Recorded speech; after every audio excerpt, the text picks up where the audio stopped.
Akiriziya ya Uganda Martyrs aho muri Mbarara ekitambo kya misa kyayebembirwamo bwana mukuru wa parish Father Didas Kasapuri.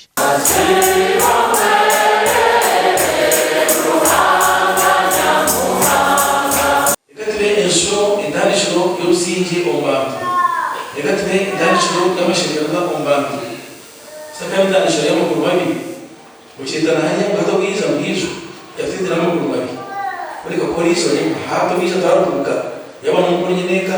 yaba nta muntu ukora abantu burebe ikensho yishemerwa yeso yosingi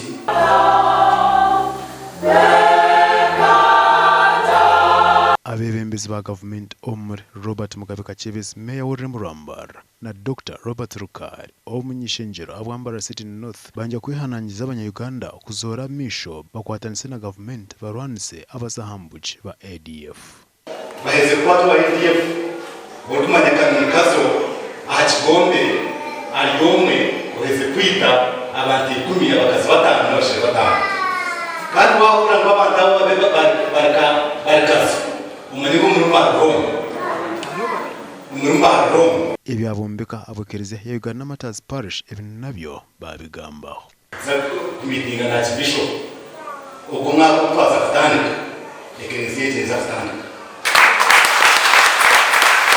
Kungati leo kusima ukutahamani echapa chikazo akatakata basa kuronjinge chapa chitaro bafutero mungero kusima twaza akashuzirharo akanisa ya St James Cathedral oburebelezi ninkore abashabe baashabwa okwegarra busya omujuni yabazaru ibi n'ibindi byagambwa omurebelezi wankore wa katanu the Right Reverend Dr. Fresheron Mwesigwa ubu yabayibembiremo okushaba umwanya ogu mbwenu kutwakwakira omwana wa Ruhanga kikabe ekintu kirungi munonga twayongera twatamu nebyo bushomankuzi ebisisiri ihanga ritu ni nsasi wa munonga ihangere abo kuba ekyo busasi munonga abantu bakukizayo kutunga empiha zahiguru nibo bakukizayo no kwiba empiha okushaba omwanya ogu kwekona bebemezi kurwa mu government ya Uganda na heri yaho basibona banyabo ndokubendeza umwaka musya ninyena muzo muri Yesu Kristo na byona nabihindura bisya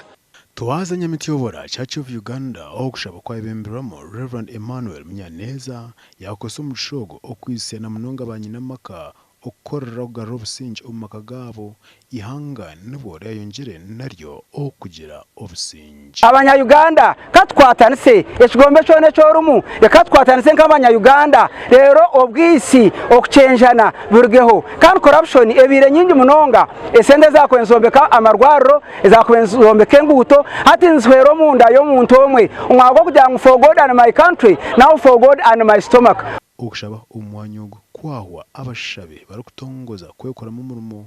ugokuta tarazo omukanisa egi abwa TV West ndi Senyomo Gideon Mbarara.